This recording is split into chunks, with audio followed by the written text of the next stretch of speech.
Hey guys, tonight we begin with the truly baffling realm of medieval romance, where dating advice involved astrology, pork fat, and occasionally a duel.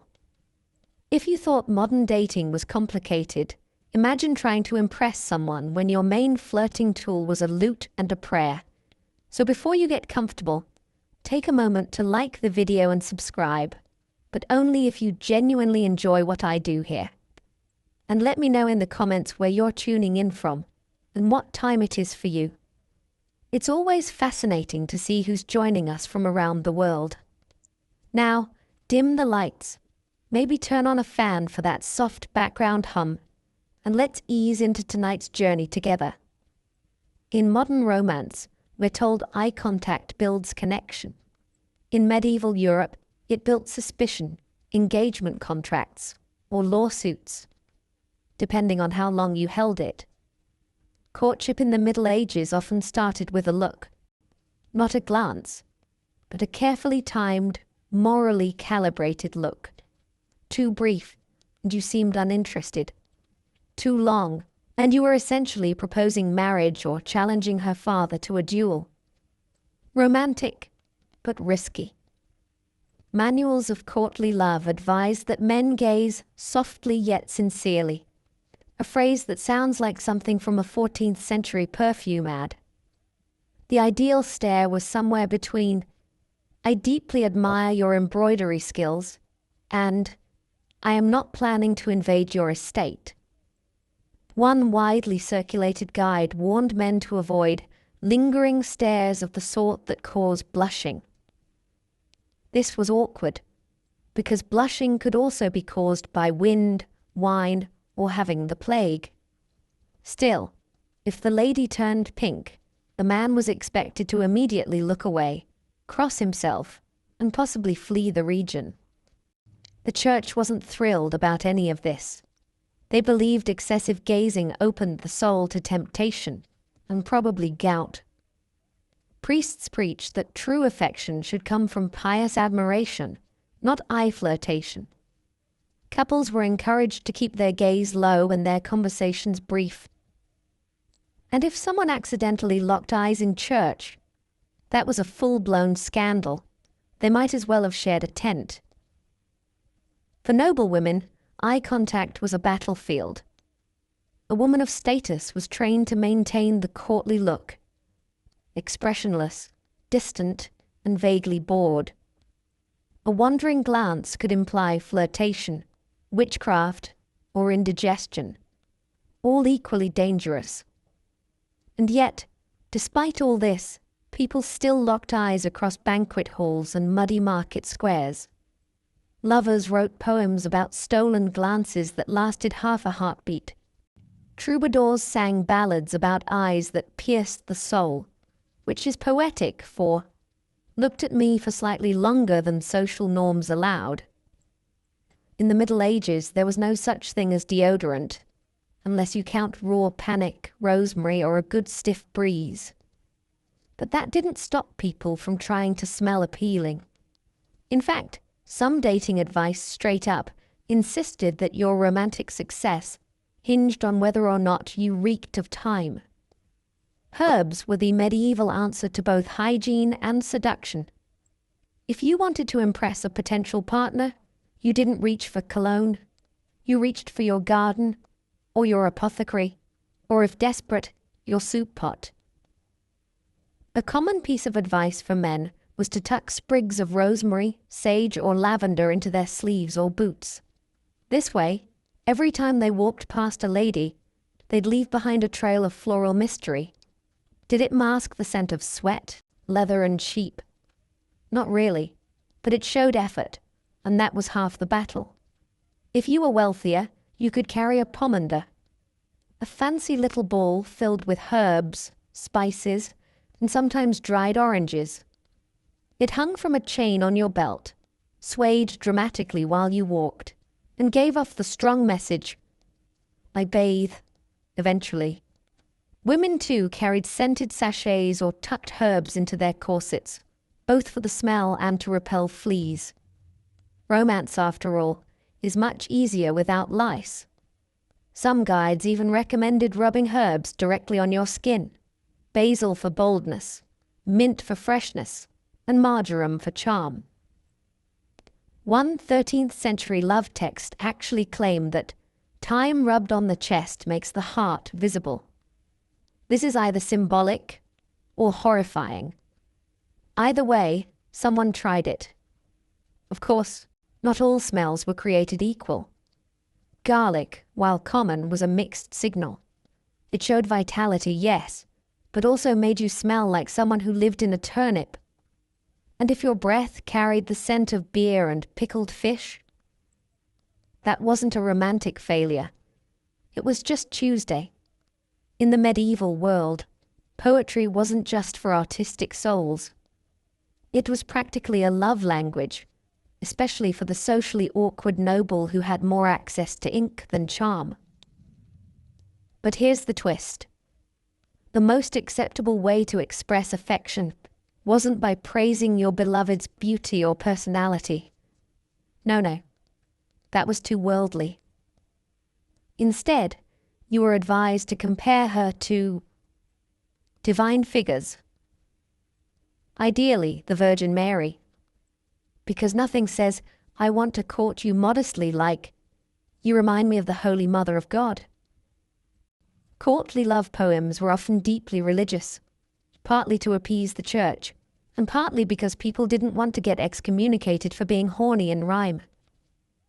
So, your average medieval suitor might pen a verse like, "O lady, purest of light, thy gaze more sacred than sacred rite." Which sounds sweet until you realize he's comparing her to a baptismal font. This trend created a whole genre of romantic confusion. One minute you're reading a love letter, the next you're unsure if it's meant for you or a monastery. One particularly famous poem referred to the beloved as "my angel of chaste delight," which is definitely the kind of thing that gets you left on red, even in the 12th century. To complicate things, many nobles hired troubadours to write love poems on their behalf. These bards specialized in verses that walked the fine line between romantic and legally deniable. The result? Songs that praised your hair, your soul, and your moral character, but made sure not to imply any sinful thoughts. Medieval sexting was, essentially, 27 stanzas of "I admire your virtue" from afar. Some women wrote back, often with poetry of their own, though theirs tended to be slightly more honest. "I admire your courage, your manners, and the fact that you have lambed," which honestly is still solid criteria. All in all, medieval poetry was a safe way to say "I like you" without actually saying "I like you." Wrap it in Latin, rhyme it with grace, and maybe quote a psalm for good measure. That way, if things went wrong, you could just claim it was meant for a nun. Let's say you've written your beloved a heartfelt message, full of poetic restraint, religious metaphors, and a tactful lack of emotional vulnerability. Well done. But you're not finished yet. Now, you need to season it. Yes, in medieval times, a proper love letter wasn't just about the words. It was about the aroma. Scented parchment was considered the height of sophistication and romantic flair. And while modern lovers might spritz perfume, your average 14th century romantic reached for the spice rack. Cinnamon, cloves, rose petals, even a dusting of ground nutmeg if you were really trying to impress someone with delicate sinuses. These were the fragrances of love, or at least the best attempt at masking the scent of ink, damp parchment, and medieval hands. According to courtly custom, these spices weren't just decorative. They were thought to convey meaning. Cinnamon represented passion. Cloves meant devotion. Saffron was expensive, so it meant, "I have money. Please notice me." Of course, by the time the letter reached its recipient, after traveling in a sweaty satchel for 3 days through rain and goat traffic, It mostly just smelled like parchment stew. Some particularly ambitious lovers folded flower petals into the letter. Dried violets, marjoram, even crushed rosemary. One ill-fated suitor included fennel, which was quickly interpreted as an insult unless the lady was a salad. In wealthier courts, entire scrolls were infused with rosewater or musk, not for subtlety, but to ensure the scent smacked the recipient directly in the nostrils. Subtlety was not the goal. Overwhelming floral assault? Much better. The trend even extended to wax seals. These could be flavored, scented, with oils and pressed with ornate family crests. Nothing said, "My affections are sincere," like a seal that reeked of frankincense and parental expectations. Of course, some took things too far. There are accounts of letters so heavily spiced, they were mistaken for medicinal recipes or cursed scrolls. One famously fragrant poem allegedly attracted mice during delivery. Romance was complicated. Modern dating might involve flowers, chocolates, or the occasional playlist. In medieval Europe, the gesture of love was often a recently deceased woodland creature. To demonstrate bravery, masculinity, and excellent aim, knights and noblemen frequently gifted their beloveds the spoils of the hunt. A bouquet of roses was nice, but a freshly slain boar's head, still slightly steaming. That was the real way to say, "I think about you when I throw spears." This was not considered strange. In fact, it was encouraged. According to 14th century chivalric tradition, a man's hunting ability reflected his worthiness as a suitor. If you could chase down a stag, wrestle it to the ground, and present its antlers on a silver platter, you were basically a medieval Ryan Gosling. And women were expected to act delighted. A lady receiving a skinned rabbit or a basket of doves would respond with polite enthusiasm, or at least a well-practiced gasp of admiration, even if she was internally wondering where to store her third hair of the week. Some of these animal tokens were symbolic. A swan, for instance, represented purity and grace, assuming it hadn't bitten anyone during capture. Falcons, associated with nobility and power, were a common high-status gift, although they required constant feeding, training, and occasionally bit your fingers off. Romantic. Less noble men sometimes resorted to smaller prey, hedgehogs, ferrets, or the ever-popular rabbit. One lovesick baker reportedly gifted a duck to a miller's daughter, only for it to escape into her family's well. That relationship did not prosper. But the absolute apex of medieval wooing, the ceremonial deer presentation. In this lavish ritual, a knight would present a full roasted deer at a banquet in a woman's honor, often accompanied by music, flattery, and about 50 other people pretending this wasn't incredibly awkward. Of course, this all assumed the woman liked meat. If she didn't, or if she had a weak stomach, the gift of bloodied fur might backfire. Badly. Still, in a world without dating apps or casual coffee shops, a dead animal wrapped in ribbon said one thing very clearly. I braved the forest, I risked infection, and I thought of you the entire time. In medieval courtship, open flattery was a minefield. Telling a woman she was beautiful? Too forward. Commenting on her lips? Scandalous. Mentioning her hair? Risky. It was probably hidden under 3 veils, a wimple, and divine protection. So what was safe to praise? Her shoes. Yes, in a world where flirtation could lead to excommunication, telling someone they had well-formed footwear was basically the medieval version of shooting your shot. Quietly. From across the room, while also looking at the floor. Shoes were not just practical, they were a fashion statement. Pointed shoes, called poulaines, were wildly popular. Some were so long they had to be tied to the wearer's knees to avoid tripping. If a lady could walk gracefully in them without falling into a moat, that was genuinely impressive. And very eligible. Complimenting her shoes allowed a man to appear respectful, observant, and not immediately interested in sin. In fact, there's recorded advice from a 13th century etiquette book suggesting, when first you greet a lady, comment upon her garment or her step, but let not your eyes wander above the ankle, lest you bring shame. Translation: play it safe, flatter her hemline. It also worked in reverse. Women might mention a man's boots, especially if they were made of expensive leather, imported from Florence, or didn't smell like dead badger. That last one was rare. Of course, this praise was just a coded gesture. Complimenting a lady's shoes often meant, "I've noticed you. I think you're elegant. Please interpret this subtle signal before my father arranges my marriage to someone I've never met." And if she responded with a smile, a nod, or, heaven forbid, a compliment in return, that was basically a proposal. One recorded exchange went, "Your shoes are finely made, and your cloak is well stitched." 2 months later, married.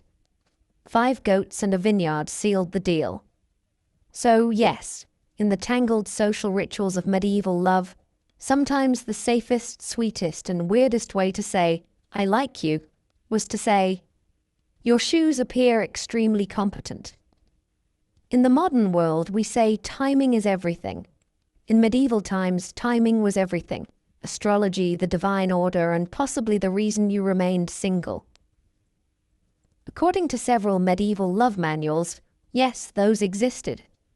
The ideal moment to confess your feelings wasn't when the moment feels right, but rather when the moon is in the proper phase and Mercury isn't sulking. A waxing moon, that's the part where it's getting bigger, was seen as a time of growth, luck, and bold declarations. So if you were planning to whisper your undying love to the blacksmith's daughter, best do it then, ideally while bathed in silver moonlight and holding something poetic, like a rose or a moderately injured bird. On the other hand, a waning moon, shrinking, was terrible for romance. Anything started during a waning moon was believed to diminish with time, including relationships, friendships, and poorly timed soup.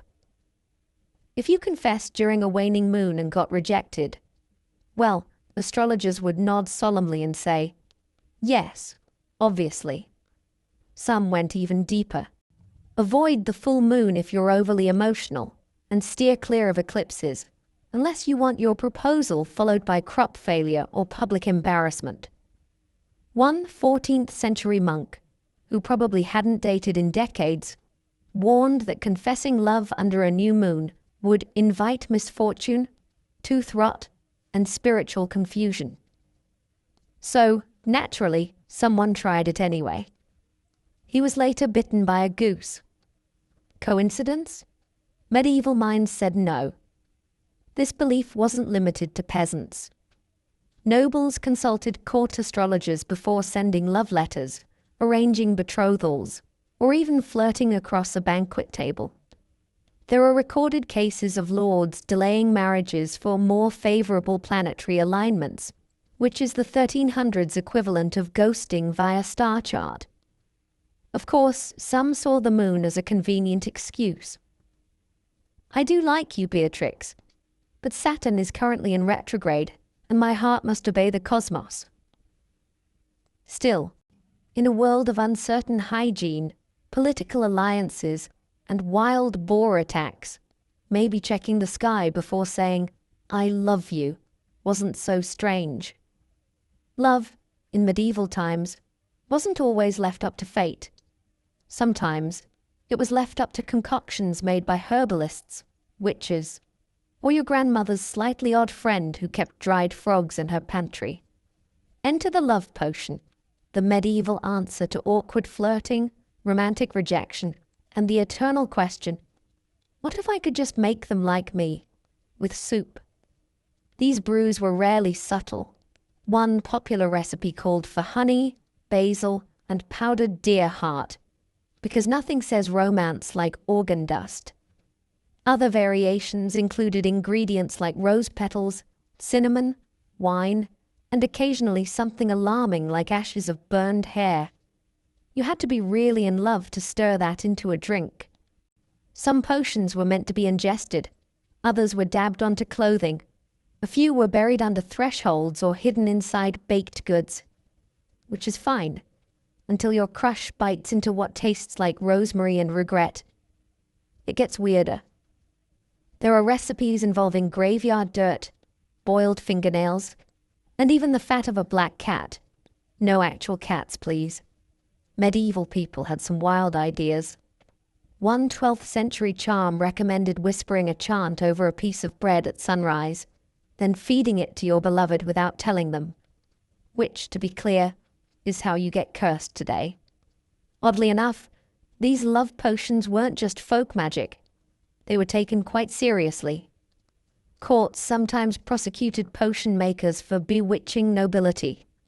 One nobleman claimed he was seduced against his will because the woman wore enchanted rosemary. Sure, Harold. Blame the herbs. Of course, not every potion worked.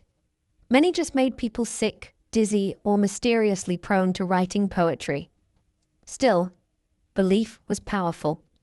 If someone thought they were under the spell of love, they sometimes acted the part, which frankly isn't so different from modern dating after 2 glasses of wine. In the Middle Ages, love wasn't just a matter of the heart. It was a matter of honor, bruised egos, and the occasional dented helmet. If another man so much as glanced at your beloved for half a second longer than necessary, medieval etiquette dictated one of 2 responses. Write a passive-aggressive poem. Challenge him to a duel. Most chose option 2, faster results, more blood. Chivalry, that noble code of knightly conduct, heavily emphasized defending a lady's honor. Even if said lady didn't ask for it, even if she was completely unaware anything had happened, even if she had, in fact, looked at the other man first. No matter. You draw your sword, toss down a glove. Yes, that actually happened. And announce something like, "Sir, you have insulted my lady's virtue with thine eyes. Prepare thy spleen." Duels could range from full-on jousts with horses and lances to slightly less dramatic affairs involving swords, axes, or very angry staring contests. The point wasn't necessarily to kill. It was to show you were willing to try. Nothing says I care deeply about you like risking tetanus. Sometimes these contests were official, with rules, referees, and cheering audiences. Other times they were impromptu and ended in the village fountain with at least one person yelling, "I regret nothing." For the ladies, this was both flattering and exhausting. You could barely walk through a marketplace without sparking a minor scuffle over your ankle ribbon. Some women tried to diffuse tension by claiming poor eyesight. "Oh no, I was looking at the cabbage cart, not that squire's jawline." To be fair, not all duels were over love. Some were political, some were over land, and a few were because someone mispronounced another man's name. But when romance was involved, the stakes somehow felt higher. Especially when the prize was a mildly impressed noblewoman and a vague chance at her hand in marriage. So if your crush was giving other men the look, the medieval solution was simple.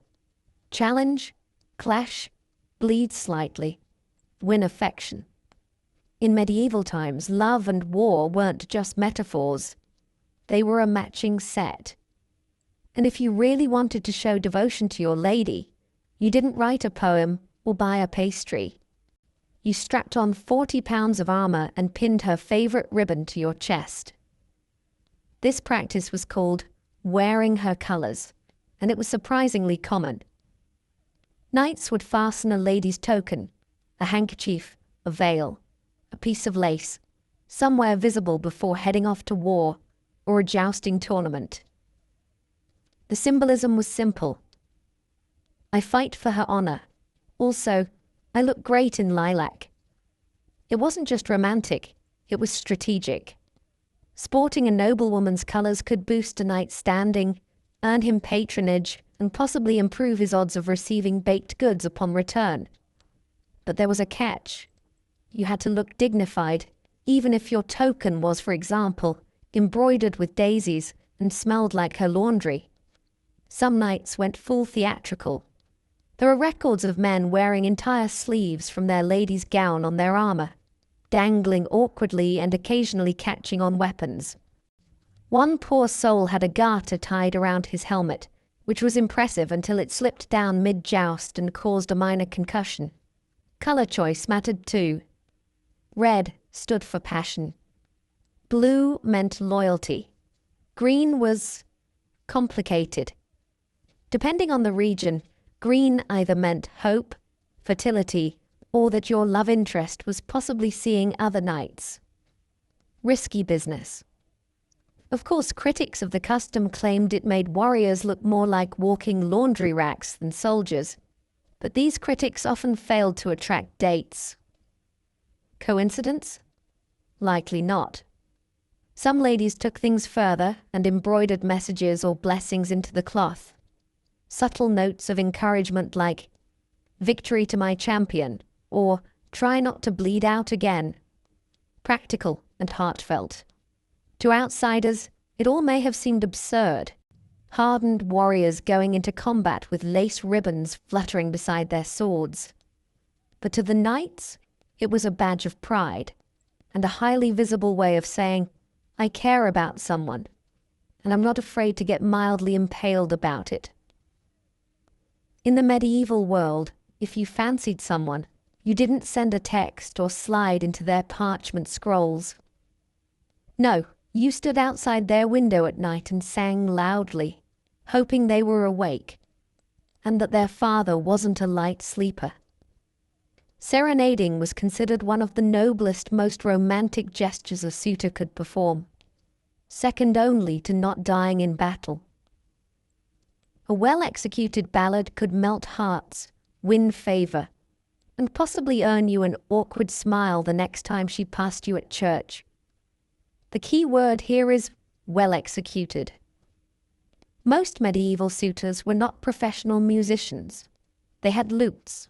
Yes, those awkward pear-shaped instruments that always looked like they were tuned by accident, but little idea how to use them. And medieval music didn't exactly have a pop chorus. It was more chant-based. So what did these poor souls sing?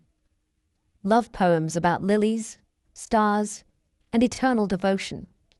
Sometimes in Latin, to sound impressive.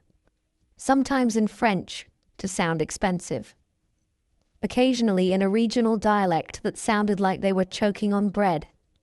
One documented case involves a baker's son in Rouen who attempted a moonlit serenade with a borrowed mandolin. His voice cracked on the second verse. His instrument broke on the third. Ladies, for their part, were meant to listen quietly, maybe peek through the shutters, and definitely not laugh out loud, even if the performance sounded like a dying goat in distress. Politeness dictated they drop a token of encouragement, a ribbon, a flower, or in some cases, a polite cough. And yes, sometimes it worked. A half-decent melody at midnight could win hearts. Other times, it won you a bucket of chamber pot water dumped from above, a traditional form of romantic feedback. Still, to the medieval mind, there was something heroic about singing your feelings into the night, even if your only audience was a startled owl and a very unimpressed cat. In an age without dating apps, moisturizers, or even basic dental plans, medieval singles turned to nature. And by nature, we mean their spice rack. Yes, one bizarre but popular piece of dating advice was this: Rub herbs on your face. The logic: smell good, look glowy, get married. Medieval love guides and herbals were surprisingly confident about this. Basil was said to rouse affection. Marjoram would soften the heart of a stubborn maiden. Rosemary, good for memory and flirtation. If you smelled like an herb garden, surely someone would want to marry you, or at least follow you around politely. Men were advised to crush herbs into a paste and smear it along their jawlines. Women often infused theirs into water and dabbed it across the cheeks and temples like some kind of 14th century toner. The results? Mixed. Very mixed. Imagine showing up to a feast with parsley oil running down your neck and thyme leaves stuck in your eyebrow. Charming, in theory. Alarming, in practice.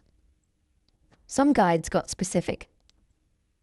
A man should bathe his visage in mint at sunrise, that he may appear pleasing unto all who look upon him. Which is noble sounding, until you realize they probably meant literally bathing in mint. And that's assuming you had access to both mint and water, a luxury combination. The wealthy used herbal blends with rose water, saffron, and sandalwood, less for seduction, more to smell like someone who didn't wrestle pigs for a living. The poor made do with garlic, onion, or whatever didn't attract rats. Romantic. Of course, rubbing basil on your cheeks didn't guarantee success, but it showed effort. And in a society where bathing was semi-annual, smelling like anything other than disappointment was already a good start. Interestingly, this practice led to entire industries. Apothecaries sold love salves made from secret recipes, red, mashed-up garden clippings, promising to make the user irresistible. Results may have varied. Side effects included sneezing and goat attraction. In a world where saying "I love you" outright could lead to scandal, a duel, or a very tense dinner with your father's overlord, medieval romantics turned to something safer and far more cryptic: flowers. Welcome to the botanical secret code of medieval courtship, where a single bloom could carry more emotional weight than an entire scroll of poetry, and also fewer spelling errors. The logic was simple. Each flower had a meaning. Red roses symbolized love. Violets meant modesty. Lilies represented purity. And lavender screamed, "I'd like to woo you, but let's not get excommunicated about it." Bouquets were composed like puzzles, a coded message wrapped in petals and social anxiety. Want to express desire but maintain plausible deniability? Send a mix of columbine, foolishness, and carnations, fascination. Want to apologize for accidentally flirting with her sister? Toss in some white hyacinth. Sorry I made a mess. Want to break things off gently? There's a flower for that too, yellow carnation. Rejection but fancy. This wasn't just idle courtly fun. Entire medieval manuscripts detailed the meanings of herbs and flowers, turning gardens into emotional minefields. Walk through the courtyard with a daisy in your belt. You're announcing innocence. Drop a thistle on someone's doorstep. That's basically, "I'd rather marry a goat." Ladies, of course, responded in kind. A returned flower meant interest. A flower thrown into a ditch meant hard no. One infamous noblewoman reportedly replied to a bouquet with a dead weed and a note: "I prefer monks." That one stung. And if you were truly unlucky, your floral gesture might be eaten by the family goat before it reached its target. Romance in medieval times was nothing if not unpredictable. Even public events embraced this flowery drama. During tournaments, knights sometimes wore bouquets given by ladies, not just for aesthetics, but as statements of allegiance. Or at least someone's attempt to look gallant while swinging a mace. Dancing in the Middle Ages wasn't just a pastime. It was a delicate game of romantic chess, played with your feet, your dignity, and a firm understanding of where not to place your hands.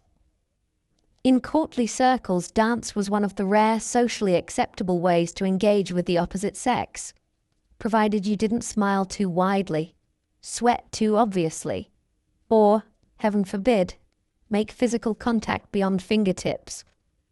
Most dances weren't exactly what we think of as dancing today. Forget twirling and dips. Medieval court dances looked more like slow-motion walking rehearsals with bonus curtsies. The Bass dance, literally low dance, involved gliding slowly in coordinated lines, gazing politely, and silently screaming inside because you just brushed elbows. Still, it was thrilling. Touching fingertips during a partnered step was practically a marriage proposal. One extra spin, and suddenly your aunt was sewing your wedding tunic. Dancing was full of coded messages. A long gaze during a turn could say, "I admire you."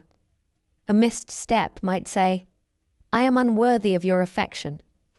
And stomping on her foot meant, well, probably that you'd never speak again. For the more outgoing, village dances offered slightly looser rules.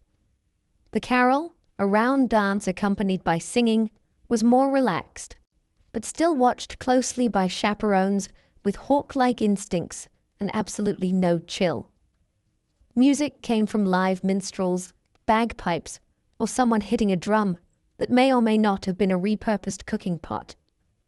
Dancers had to move in sync or risk public humiliation, mild injury, or stepping on a noblewoman's gown, a punishable offense in at least 3 provinces. Interestingly, some love guides actually suggested observing your partner's dancing style as a clue to their personality. Graceful and coordinated, a good match. Wild and unpredictable, passionate, flailing like a wounded goose. Perhaps not ready for commitment. You've written the poems, sung beneath her window, worn her colors, and managed not to get gored in a joust. Congratulations. You're almost there. There's just one final boss battle in medieval romance: her family. Winning a woman's heart in the Middle Ages was only half the war. The other half involved convincing her parents, especially her father, that you were sufficiently wealthy, marginally sane, not currently excommunicated. The process was rarely romantic. It involved dowries, land discussions, and a series of tense dinners where everyone pretended they weren't negotiating a small feudal alliance. Families wanted proof of stability. Do you have sheep? Do you have land? Do you have at least one working tooth? These were the medieval equivalents of, "Are you emotionally available?" The answer, often, was still no. Sometimes the woman's family demanded symbolic gifts, not just to show affection but to prove investment. A decent suitor might offer a bag of grain, a cloak, or a carved spoon. A wealthy one might bring horses, gold, or an entire pig. If you really wanted to impress, you brought multiple pigs and possibly a monk to explain your intentions. In towns and villages, things could be more informal, but not by much. A father might judge your worthiness by your handshake, your boots, or your ability to wrestle a neighbor over property lines. It wasn't a system built on nuance. Mothers were no easier. Some insisted on testing your character with riddles, church attendance, or your ability to sit through long meals without blinking. One record describes a mother who only approved suitors who could churn butter, efficient and selective. And even if the family liked you, there were still alliances to consider. Marriages weren't just unions of affection. They were mergers of assets. You weren't just asking for her hand. You were asking for partial control of her family's goat pasture. And they knew it. Still, if you passed their tests, if you proved brave, respectful, and moderately solvent, they might nod in approval. Just once. Maybe. And that nod? That was your green light. To a Viking, death was not the end of the road. It was simply the start of a far greater journey. Life on Earth, with all its battle cries, feast halls, and long voyages, was just a proving ground. What lay beyond was what truly mattered. And for the Norse, there were multiple destinations in the afterlife, depending on how you lived, and more importantly, how you died. If you died a warrior's death, blade in hand and courage in your heart, you had a chance to be chosen by the Valkyries. These mythical female beings, Odin's fierce servants, scoured battlefields and selected the bravest of the slain. Their reward? A place in Valhalla, Odin's own mead hall in Asgard. There, the dead warriors would train for Ragnarok, the final apocalyptic battle. By day, they fought one another in glorious combat. By night, they drank and feasted as if it were their last day on Earth. Then, they did it all over again. But not all souls found themselves in Valhalla. Freya, the goddess of love and war, also claimed half of the battle slain to dwell in her hall, Folkvanga. Others might journey to Helheim, a shadowy realm ruled by the goddess Hel, especially if they died of sickness, old age, or were deemed unworthy of warrior glory. Helheim wasn't necessarily a place of torment like the Christian hell, but it wasn't exactly a party either. This afterlife hierarchy mattered deeply, and so did how you were buried. A warrior who aspired to reach Valhalla couldn't just be tossed in a ditch with a few bones and regrets. The Viking people believed that the right kind of funeral could help ensure a soul's passage to the appropriate realm. They put enormous thought into burials, ensuring the deceased were honored, remembered, and, above all, equipped. Whether it was cremation on a flaming ship or burial in a mound surrounded by weapons, food, and treasures, the dead were treated with deep respect and often even fear. If the funeral rites weren't done properly, there was always the risk of a restless spirit returning, something no one wanted to deal with. Because in the Viking world, death wasn't final, but an improperly handled death. That could haunt the living. When we think of Viking funerals, we imagine a longship set ablaze, sailing into the sunset. And while Hollywood exaggerates plenty, that fiery image isn't entirely fantasy. It's rooted in real Norse tradition. To the Vikings, a ship wasn't just a vehicle for conquering lands or raiding monasteries. It was a sacred vessel for crossing realms. In death, as in life, a ship symbolized passage. And so, when a person of high status died, a chieftain, warrior, or noblewoman, they were sometimes buried with their ship, or in it, or on it. The exact ritual varied depending on region, period, and local resources, but the symbolism remained consistent. Send the soul off in style. In coastal regions, especially around Norway and Sweden, it was common to dig a large trench in the shape of a ship, lay a real vessel in it, and place the body inside along with grave goods, swords, shields, food, animals, and even sacrificed thralls or slaves. Yes, in some cases, those closest to the deceased, especially slaves, were believed to accompany them into the afterlife, willingly or not. After the body was prepared, the ship was often covered with stones and soil, forming what we now call a burial mound. Some of the most famous Viking graves, like the Oseberg and Gokstad ships, were found perfectly preserved beneath these mounds. These sites weren't just burials, they were monuments. But what about the fire? The dramatic boat on flames drifting into the sea was likely reserved for specific coastal or island communities. In these cases, the body and grave goods were placed aboard a smaller boat, pushed into the water, and set ablaze with tar, oil, or pitch. The fire served both symbolic and practical purposes. It purified the soul, warded off evil spirits, and destroyed the vessel, preventing its reuse. A one-way ticket to the afterlife. That said, not every Viking could afford such a theatrical send-off. Ships were expensive. Only the elite, kings, jarls, wealthy traders, could be honored in such fashion. Most common folk were buried in simpler ways, often in shallow graves with modest offerings. Still, the ship remained the most iconic symbol of Norse death rites. Whether buried beneath earth or consumed by flame, it was the vehicle that carried a Viking from Midgard to eternity. Because even in death, the sea called. While ship burials might steal the cinematic spotlight, cremation was arguably the most widespread Viking funeral practice, especially during the earlier periods of the Viking Age. And trust the Norse to turn a simple fire into a dramatic, cosmic event. For the Vikings, burning the body wasn't just a way to dispose of it. It was a sacred transformation. Fire was seen as a purifier and a messenger.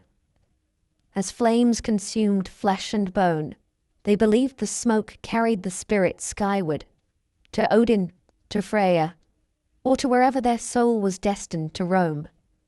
Cremation typically took place atop a large wooden pyre, built with care and intention.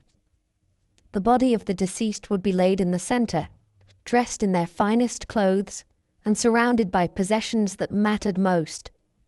Weaponry for warriors, jewelry for noblewomen, perhaps tools, food, or even a favorite pet.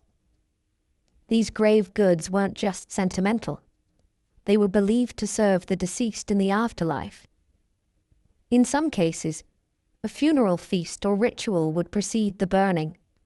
Family and friends would gather, often for several days, to mourn, sing, and share stories of the deceased. Skalds, the Viking poets, might recite verses in their honor. Ritual animal sacrifices weren't unheard of either. Horses and dogs, animals of great symbolic value, were sometimes killed and added to the pyre to serve as companions in the afterlife. And yes, the fire was huge. It had to be. Burning a body to ash takes an immense amount of heat and wood. The pyre would rage, smoke billowing into the sky, drawing the attention of gods and mortals alike.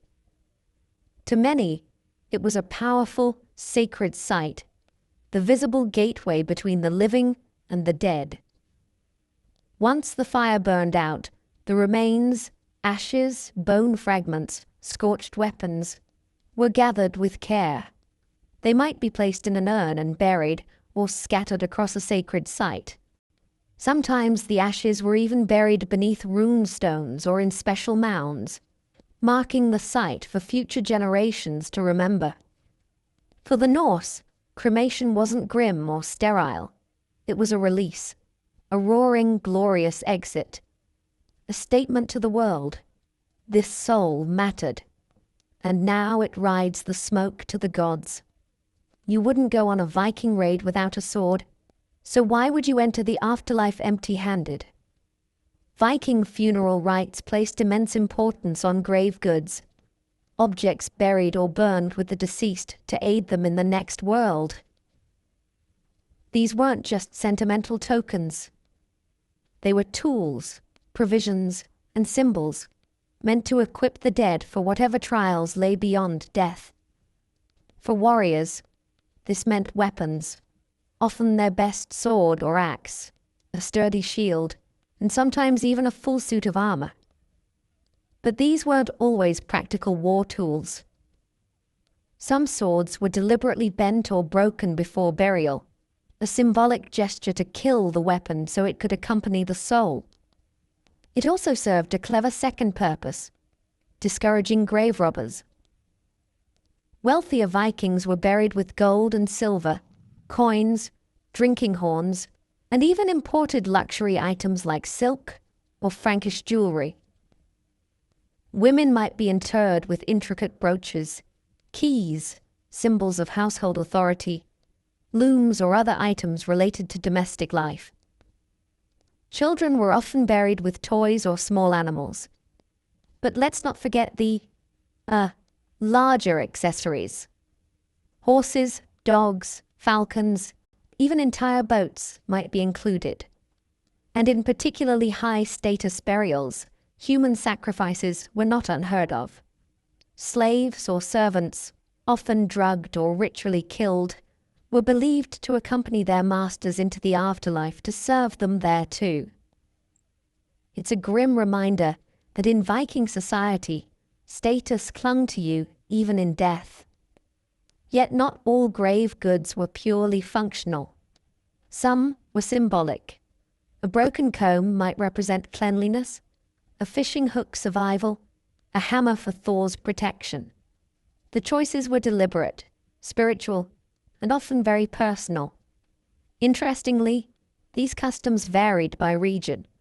In Sweden, for example, elaborate boat graves with rich goods were more common, while in Iceland, burial was often simpler due to scarce resources. Some Norse settlements blended local traditions, like mixing pagan grave goods with early Christian symbols as conversion crept in. Grave goods weren't just about the dead. They told the living a story of who someone was, what they valued, how they died, and how they were remembered. To a Viking, a well-packed grave wasn't a morbid ritual. It was a final rite of respect, a statement of worth, and maybe even a passport to Valhalla. A Viking funeral wasn't a quick goodbye. It was an event, a grand, often multi-day affair steeped in ceremony, symbolism, and the kind of theatrical flair that only Norse culture could pull off. After all, if your death was supposed to be the start of an epic journey, your send-off needed to match. The ceremonies began with preparation. The body of the deceased would be washed and dressed in their finest clothing, sometimes with a mask or makeup applied to preserve their appearance. This task typically fell to women in the community, who were seen as spiritual caretakers of life and death alike. These women might be professional mourners or priestesses, known as vulvas, who wielded ritual authority. Then came the gathering. Family, friends, warriors, and sometimes entire villages would come together to honor the dead. In wealthier funerals, guests might travel long distances to attend. These were deeply communal moments, equal parts mourning and celebration. Think of it as a solemn wake with a touch of competitive drinking. One of the most powerful figures in the ritual was the sacrificer, a priest or chieftain who conducted the rites. This could include blood offerings, sometimes animal, sometimes human. Horses and dogs were commonly sacrificed to accompany the deceased into the next life. In rare elite cases, slaves were given intoxicants, strangled or stabbed, and laid beside their master as a final act of loyalty or domination. Music and poetry were essential. Skalds would chant the deeds of the dead, recounting their exploits in battle, their travels, and their generosity. These verses didn't just entertain, they elevated the deceased, solidifying their legacy among the living and perhaps even the gods. Then came the climax, the burial itself. Whether cremation, ship burial, or mound interment, the ceremony reached its emotional peak here. As flames rose or soil fell, mourners might shout farewells, offer final toasts, or place last-minute items into the grave, coins, amulets, or tokens of affection. And after the burial, the funeral feast. Meat, mead, and merriment weren't just indulgent, they were spiritual. Sharing a meal honored the dead and reaffirmed bonds among the living. Life continued, but memory remained. These rituals did more than bury the body. They helped process grief, legitimize heirs, and preserve the social order. A Viking funeral was less about death and more about legacy.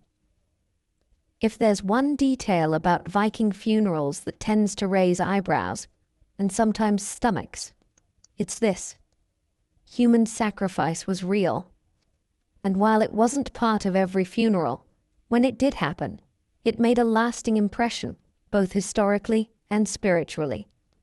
In Norse cosmology, the afterlife was a continuation of the life you led in Midgard.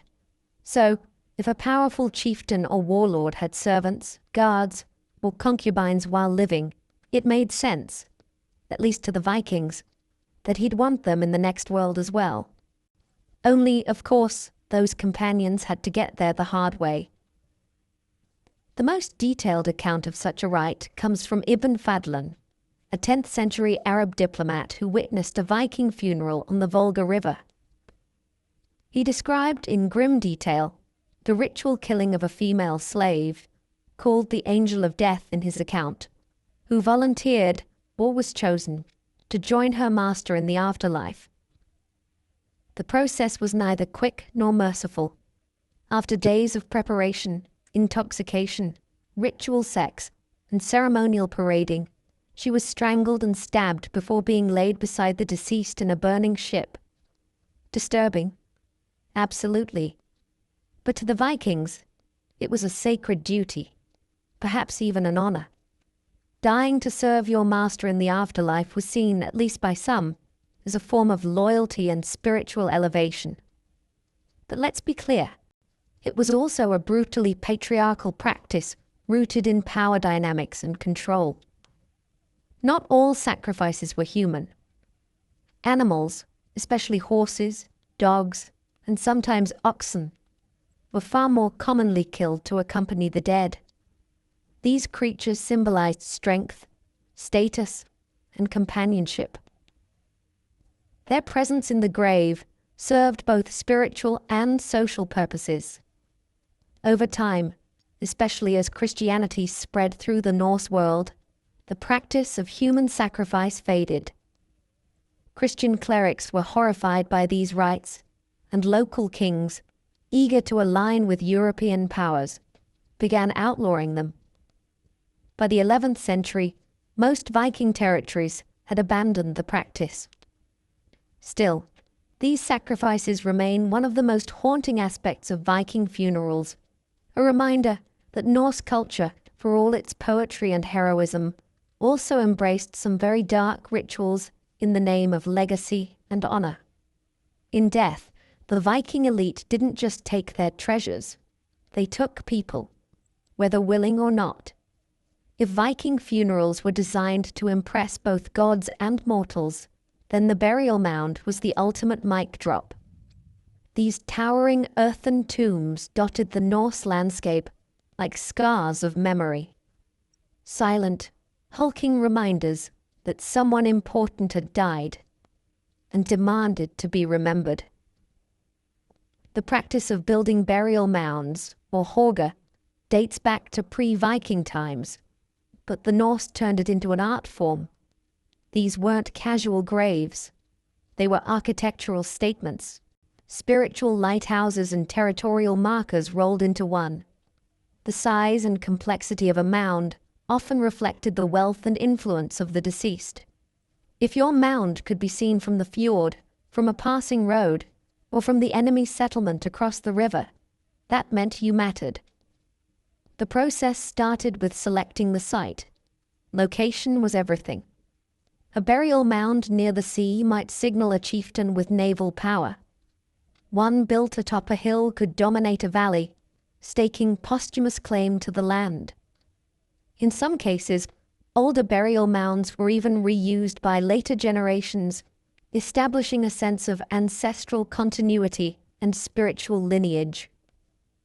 Inside the mound, the body was usually placed in a wooden chamber, stone-lined pit, or ship, alongside all the grave goods fit for the afterlife.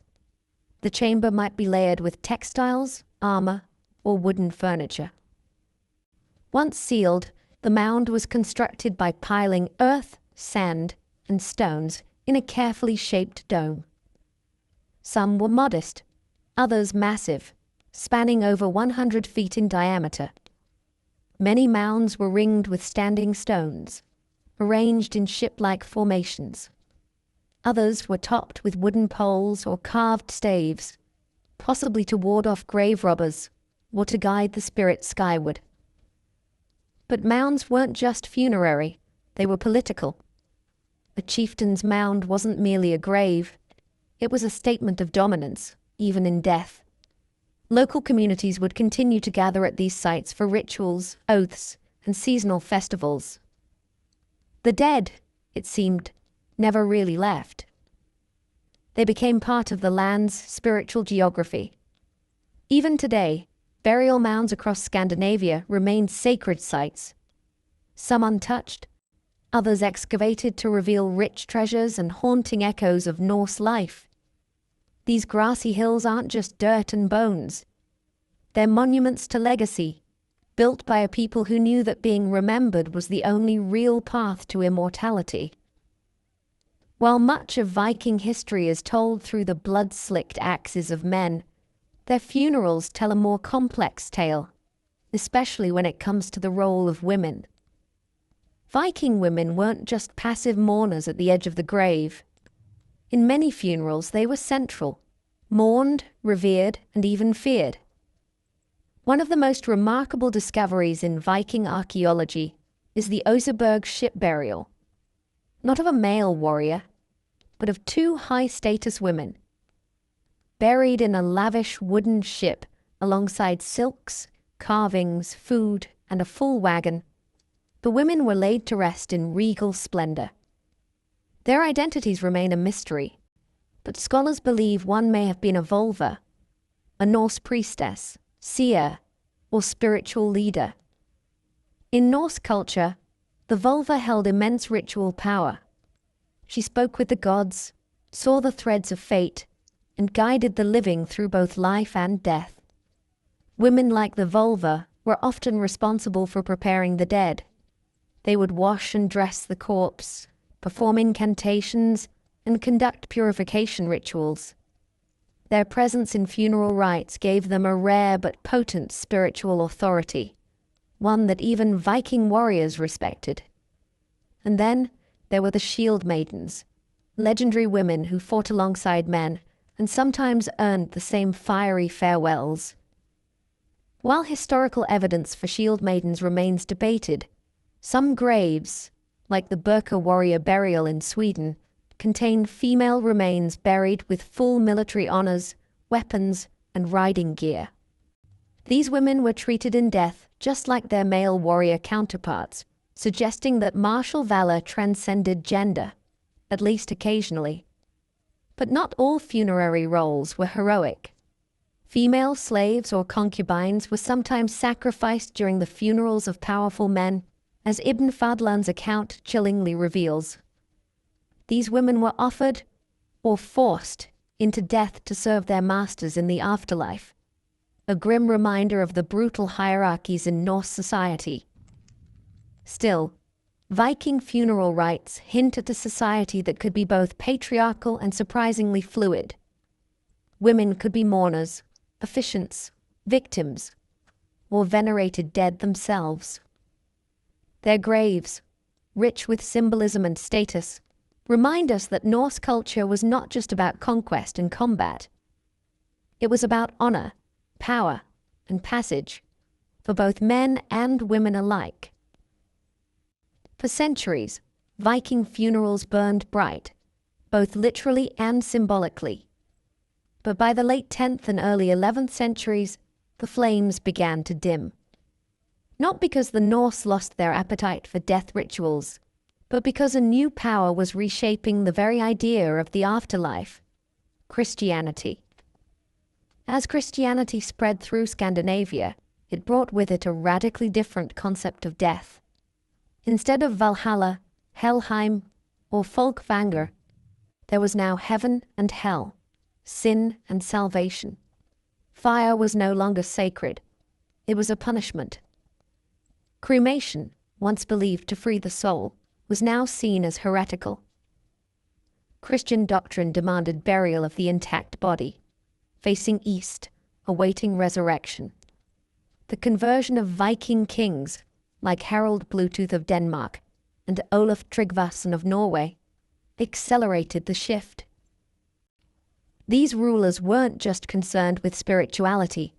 Christianity offered political advantages, alliances with powerful European kingdoms, the literacy of monks, and a useful excuse to outlaw old tribal customs and centralize power.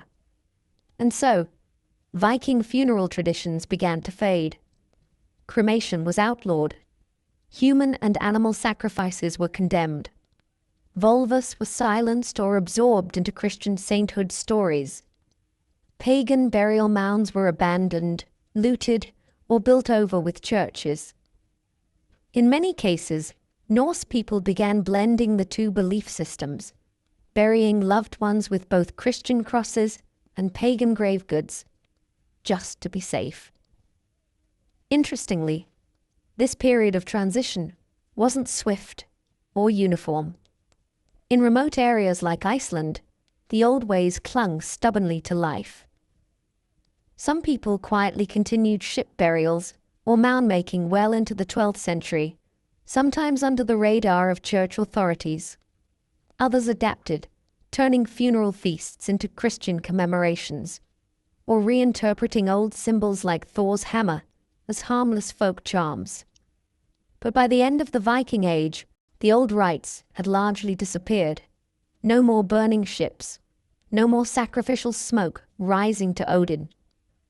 Instead, wooden crosses, stone churches, and the quiet earth marked the final rest of Norse men and women. Still, echoes of the past endure. In modern Scandinavia, ancient mounds still rise from the landscape. Names like Valhalla and Odin still resonate, and every time a longship blazes across a movie screen, we're reminded of a people who faced death not with fear, but with fire, steel, and songs carried by the wind.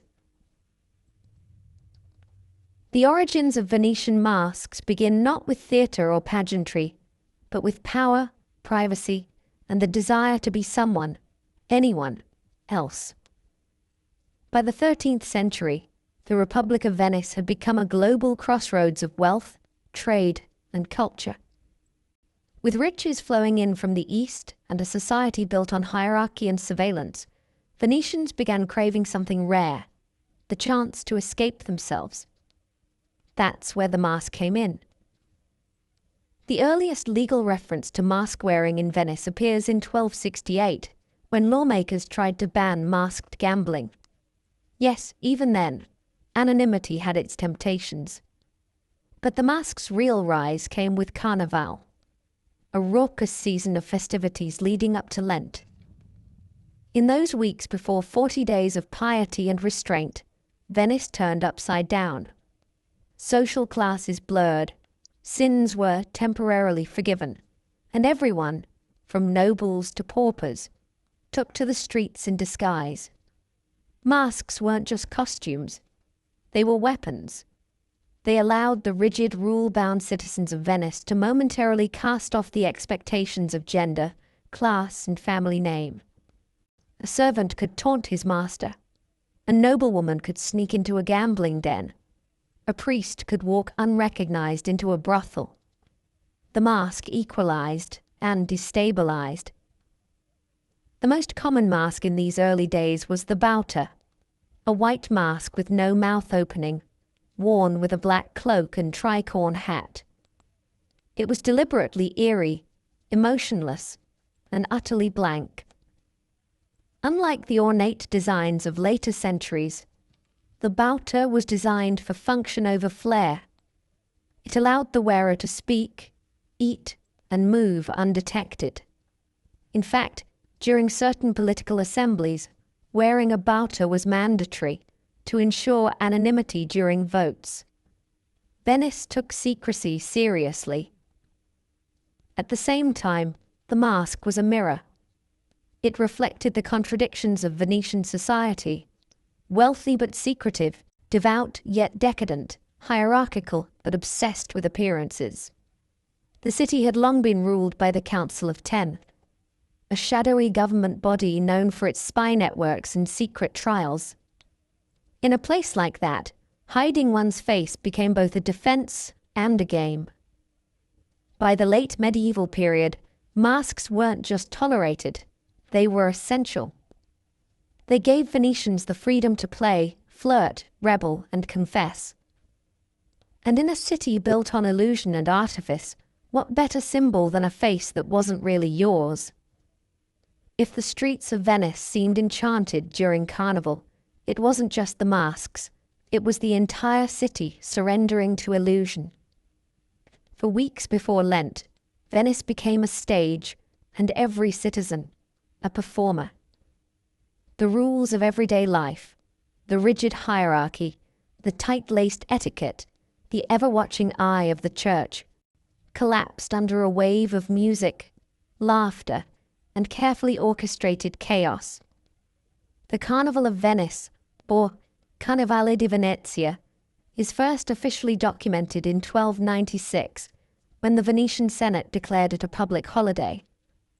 But it likely had older, more pagan roots, possibly linked to Roman Saturnalia festivals, a time when roles were reversed and order was gleefully subverted.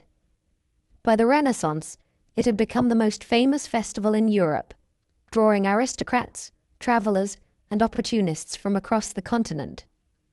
Masked balls took place in lavish palazzi, streets filled with jugglers, fire-breathers, and impromptu theatricals.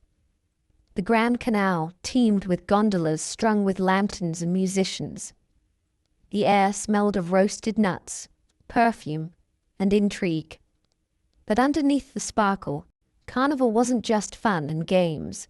It was an emotional release valve. For a city so obsessed with decorum and surveillance, Carnival allowed Venetians to indulge in what they were otherwise denied. Affairs bloomed, satire flourished. Grievances were aired in songs, gestures, or pranks, all under the protective shield of anonymity. Even the clergy, who often condemned the excesses, were known to participate, just in slightly less conspicuous attire. The ruling elite tolerated this spectacle for a reason. Carnival wasn't a rebellion, it was a carefully managed illusion of freedom. Let the people blow off steam now, and they'll stay obedient later. It was social control by way of seduction, and the mask was its crown jewel.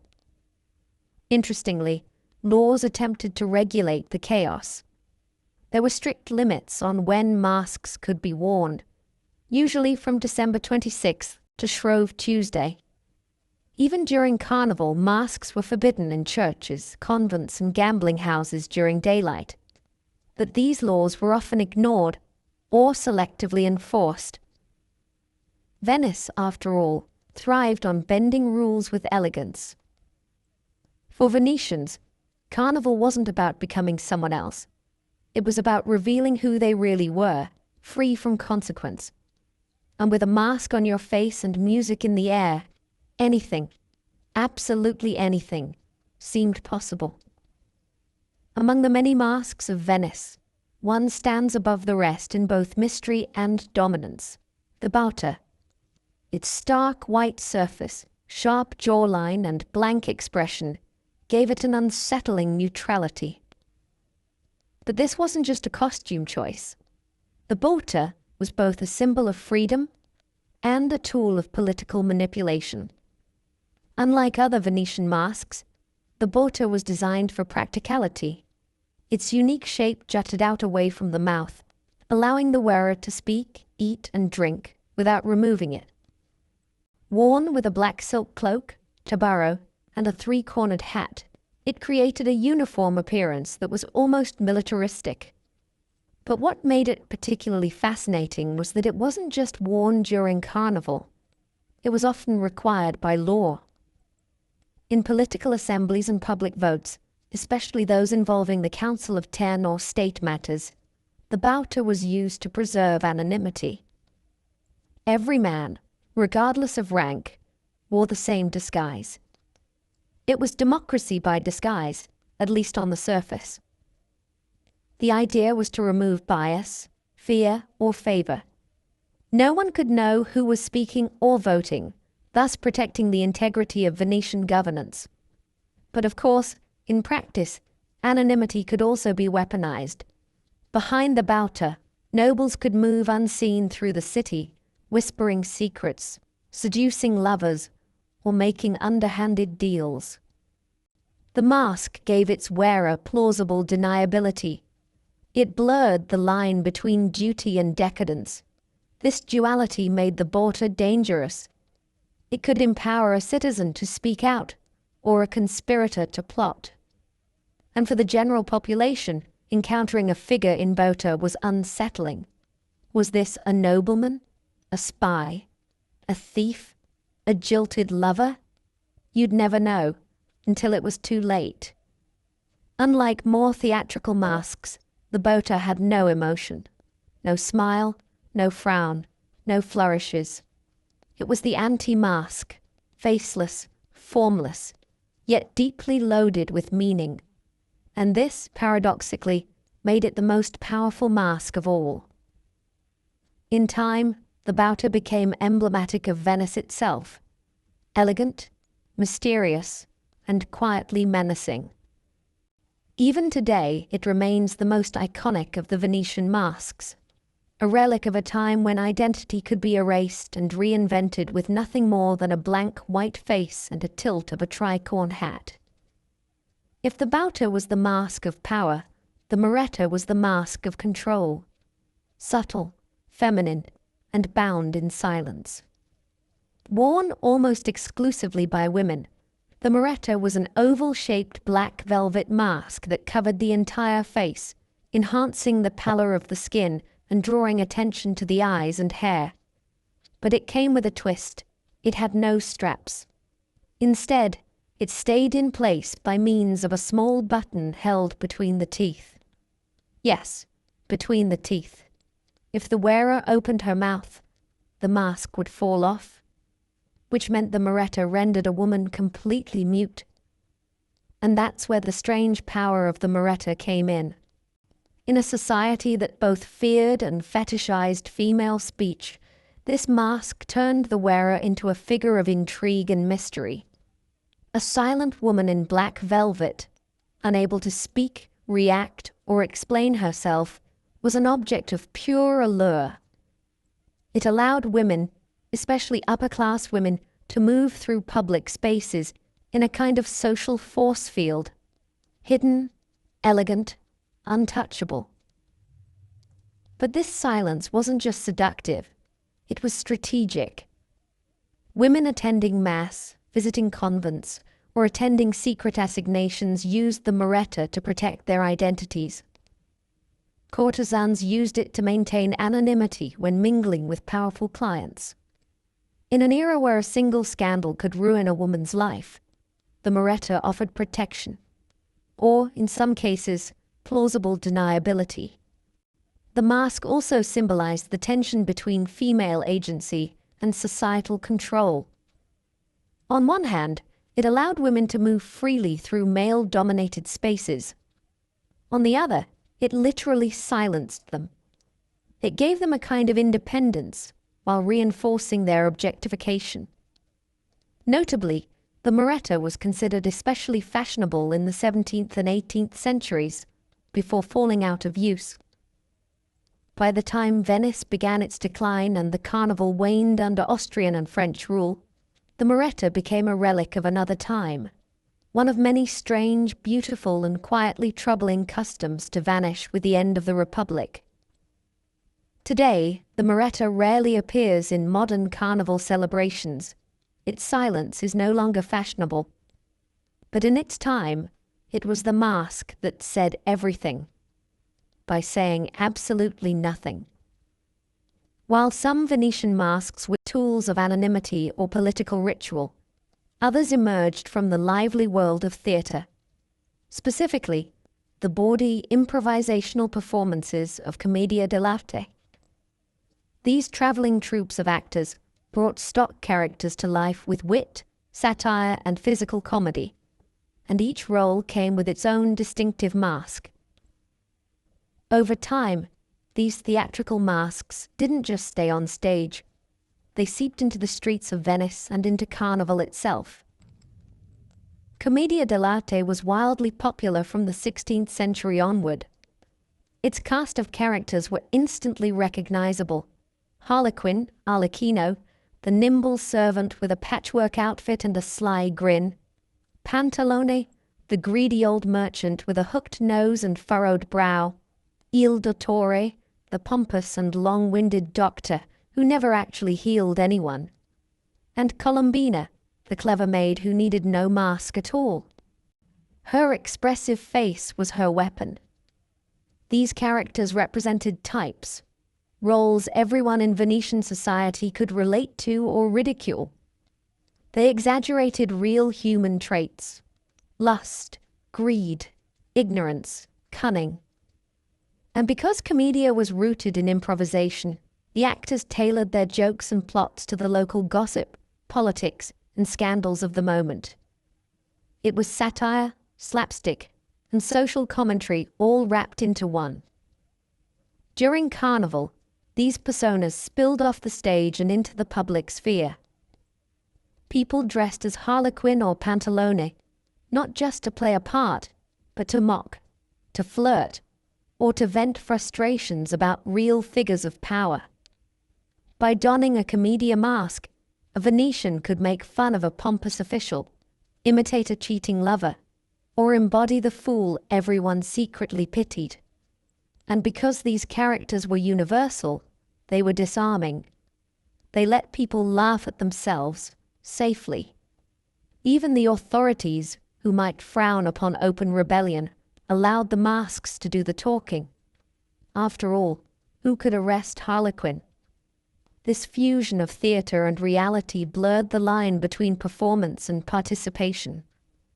The entire city became a stage, and every masked face a character. It was art, yes, but also defiance, fantasy, and liberation. Through these theatrical masks, Venetians found a way to express truths too dangerous to say aloud. And isn't that what Carnival was really about? Wearing a lie that told the truth. For a society obsessed with appearances, Venice walked a razor's edge between piety and pleasure, and nowhere was that tension more visible than in the church's complex relationship with masks. On one hand, the Carnival was a time of wild indulgence, with masks allowing Venetians to drink, gamble, flirt, and transgress social boundaries. On the other, Venice was a deeply Catholic republic, proudly aligned with the Pope, filled with churches, monasteries, and religious festivals. So, how did the church deal with a city full of sinners in disguise? With extreme caution and frequent contradiction. At first, Carnival was tolerated, even supported, as a useful distraction. Let the people wear their masks and indulge before Lent, the logic went. After all, everyone would be fasting, confessing, and repenting soon enough. Better to blow off steam before 40 days of guilt and fish stew. But by the 16th and 17th centuries, concerns were growing. The anonymity of the mask allowed for unchecked vice. It wasn't just innocent revelry. Behind those blank faces were affairs, bribery, theft, and heresy. The confessional booths filled with tales of masked debauchery. And the clergy began to panic. The church responded with sermons, edicts, and occasional bans. Certain types of masks were forbidden in holy places. Wearing a mask in a convent or inside a church became a punishable offense. Priests warned their flocks that masked behavior in this life could lead to divine punishment in the next. And yet, enforcement was spotty at best. Even bishops were known to host masked balls. High-ranking officials turned a blind eye when it suited them. Venetian society had always been good at looking the other way, especially when gold and politics were involved. There were moments of crackdown. During plagues, for instance, Authorities banned masks outright, fearing they spread disease or encouraged dangerous gatherings.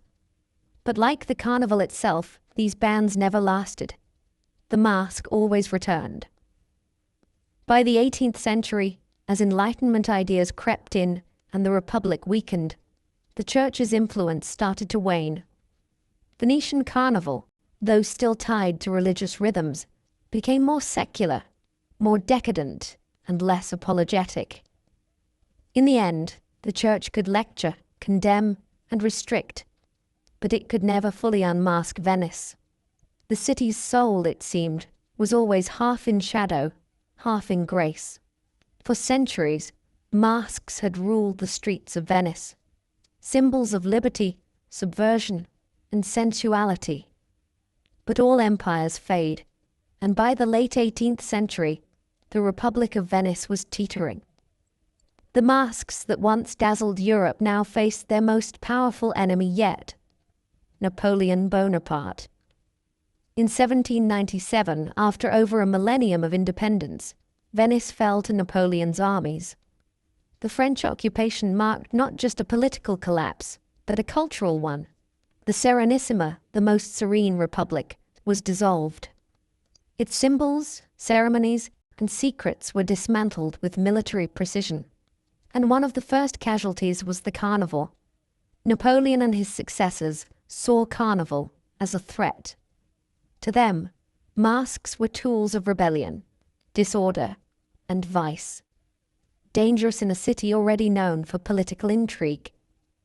What the Venetians saw as play, the occupiers saw as peril. So they banned carnival entirely. Masks, once worn by every class and creed, were suddenly illegal except for official events and theatre. Overnight, the vibrant chaos of Venetian identity gave way to surveillance and silence.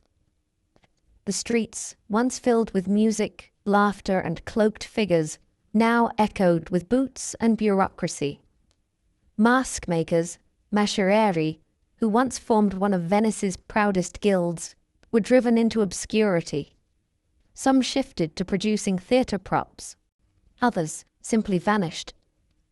It was more than a costume ban. It was the end of a way of life. For centuries, masks had allowed Venetians to critique their leaders, cross social lines, and indulge in a second, secret self. Without them, Venice felt exposed, constrained, its theatrical soul stripped bare. The 19th century brought more foreign rulers, Austrians, then Italians, and with them, more restrictions. Carnival became a ghost, celebrated quietly in back rooms or preserved only on stage. The grand masked balls, once attended by kings and composers, disappeared. The streets that once hosted parades and processions grew still. For nearly 2 centuries, the Masks of Venice slept. But not forever. By the late 20th century, in a burst of cultural revival and tourism, the Carnival of Venice was reborn. A nod to the past, reinvented for the modern world. The masks returned, not as weapons of rebellion, but as art, elegant, theatrical, and a little bit nostalgic. Because even when outlawed, the mask never truly disappeared. It simply waited, quietly, behind the curtain. By the late 20th century, the silence that had settled over Venice for nearly 200 years began to crack, not with rebellion, but with revival. In 1979, the city officially reinstated the Carnival of Venice, and with it came the grand return of the mask. But this time, it wasn't about social upheaval or hidden sin. It was about art, heritage, and, yes, tourism. The reimagined carnival was spectacular. With backing from local cultural organizations and international sponsors, Venice transformed once again into a living theater. Streets brimmed with costumed figures in elaborate 18th century dress, gliding through the fog like ghosts of the Republic. Gondolas shimmered under fireworks. Piazza San Marco echoed with classical music, acrobats, and masked balls that now catered more to the camera lens than to political anonymity. And the masks, they became art pieces. The old guild of maschere was reborn. Artisans began handcrafting masks in papier-mâché, ceramic, leather, and even glass, each piece unique, colorful, and symbolic. Shops that once quietly sold souvenirs now proudly displayed masks in their windows like jewelry. The designs, once functional, were now flamboyant. Glittering feathers, painted gold leaf, jeweled brows, and swirling filigree. Modern favorites include the dramatic volto, a full-faced mask reminiscent of the bauta, but often more ornate. The ever-popular colombina, a half-mask worn by women, often feathered or gilded, and fantasy creations that borrow from animals, mythology, or surrealism. The commedia dell'arte characters also returned. Harlequin, Cantalone, and Il Dottore now paraded for photos, not satire. Of course, something was different.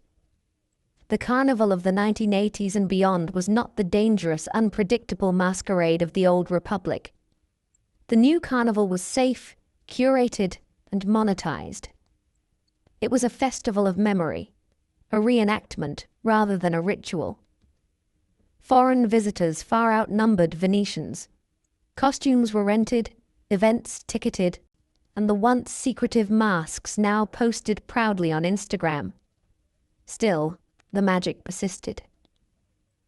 For a few weeks each year, Venice remembered how to be someone else, how to walk in silence beneath the mask, to see without being seen.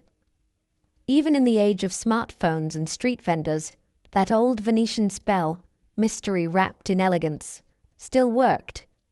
The carnival didn't come back the same, but like Venice itself, it adapted, endured, and shimmered once more.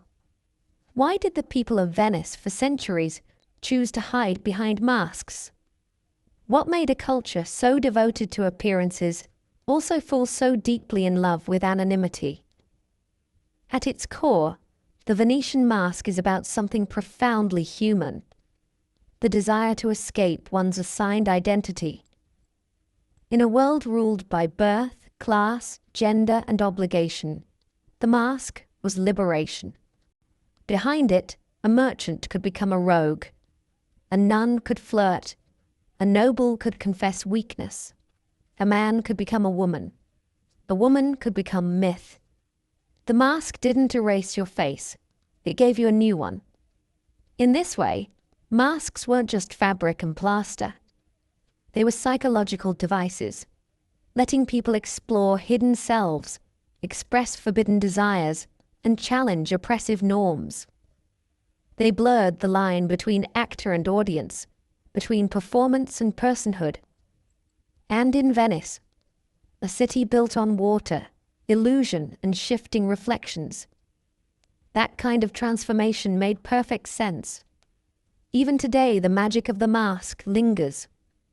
Whether in carnival or cosplay, Halloween or masquerade balls, the act of hiding the face still holds power. We slip into new roles. We say things we wouldn't otherwise say. We feel braver, freer, bolder. There's a strange honesty in disguise, the kind that tells the truth not by revealing, but by concealing. The Venetian mask is also a symbol of paradox.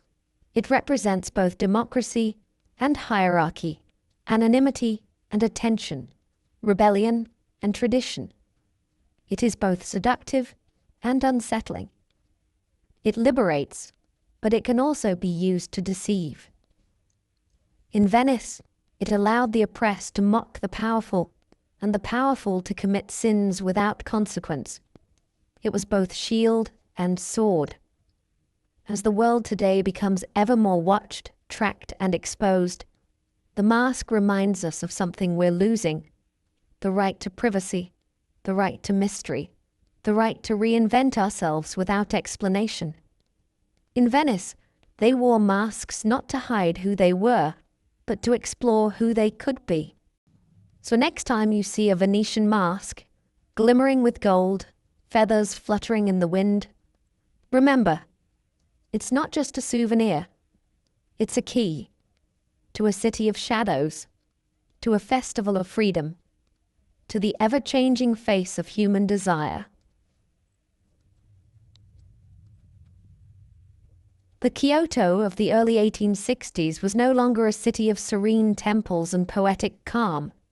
It had become a battlefield in disguise.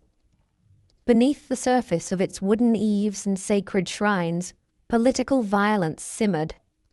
Assassins roamed freely, bodies turned up in rivers, and every street corner echoed with whispers of revolution. The root of the chaos was simple. Japan was splitting in two. After more than 2 centuries of peace under the Tokugawa shogunate, foreign powers, especially America, Britain, and France, had forced open Japan's borders.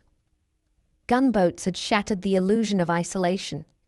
In response, nationalist movements began rallying around a central idea: Sono Joy, meaning revere the emperor, expel the barbarians. But these weren't just slogans, they were battle cries. Pro-imperial samurai from domains like Choshu and Satsuma began infiltrating Kyoto, seeing the city as the symbolic heart of Japan. Their goal? Undermine the shogunate's grip and reassert imperial power. Every skirmish, every assassination, was a small symbolic strike at the status quo. The shogunate, based in Edo, modern-day Tokyo, watched helplessly as its influence unraveled in Kyoto. They still held legal power, but their authority was being mocked in the capital. To respond, the shogunate sent a group of warriors known as the Roshigumi, a temporary militia of masterless samurai, or ronin, to act as an escort for the shogun during his visit to Kyoto in 1863. But something unexpected happened. When the mission ended, a splinter group of 13 ronin refused to leave. They saw Kyoto not just as a duty, but as a calling. These men would form the nucleus of what would become the Shinsengumi. Backed by the Aizu domain, a powerful ally of the shogunate, these men were tasked with patrolling Kyoto and rooting out anti-shogunate agitators. Unlike regular samurai, they weren't nobles or hereditary warriors. Many came from humble or even disgraced backgrounds. But they had one thing in common: absolute loyalty to the shogunate and an appetite for blood if needed. Kyoto, once the quiet capital of emperors, was now a city under siege from within. And out of this smoke and paranoia, a new force emerged, wearing blue jackets, wielding swords, and enforcing order with chilling resolve. The Shinsengumi had arrived. The Shinsengumi began as little more than a ragtag band of ronin with a mission. But within a few short years, they evolved into one of the most feared forces in Kyoto, a sword-wielding police corps draped in blue houri and soaked in the blood of rebels. At the core of this transformation were 3 key leaders: Serizawa Kamo, Kondo Isami, and Hijikata Toshizo. All were ambitious, disciplined, and came from non-samurai backgrounds, an insult in the eyes of traditional feudal Japan. But what they lacked in pedigree, they made up for with ferocity and conviction. Serizawa, one of the original co-founders, was violent, unpredictable, and ultimately self-destructive. His reckless behavior, drunken brawls, extortion, and even attacking innocent civilians put the fledgling group's legitimacy at risk. Kondo, a former instructor at the Tenin Rishin-Ryu dojo, and Hijikata, his icy, fanatically loyal lieutenant, saw the danger. So in 1863, they arranged a purge. Serizawa and his loyalists were assassinated in a night raid by their own comrades. It was brutal, efficient, and set the tone for what the Shinsengumi would become. loyal to the shogunate, loyal to each other, and absolutely ruthless toward internal dissent. Under Kondo's command and Hijikata's iron discipline, the Shinsengumi adopted a strict code of conduct. Members were forbidden from deserting, disobeying orders, or engaging in private duels. The penalty? Seppuku, ritual suicide. If you joined the Shinsengumi, you gave them everything: your sword, your life, your name.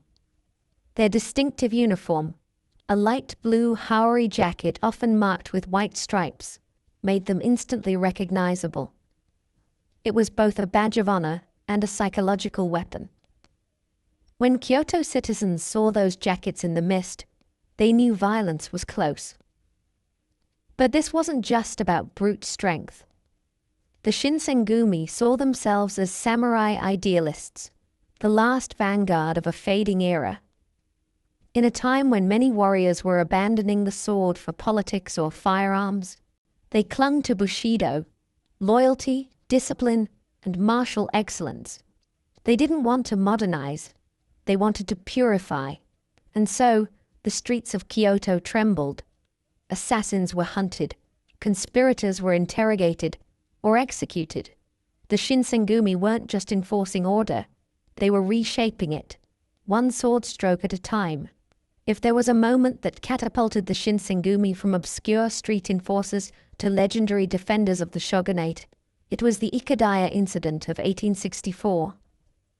On a humid summer night in July, amid the paper lanterns and wooden corridors of central Kyoto, the Shinsengumi changed the fate of Japan's twilight era. With swords drawn and reputations carved in blood, rumors had been swirling that the pro-imperial Choshu clan and other anti-shogunate samurai were plotting something big.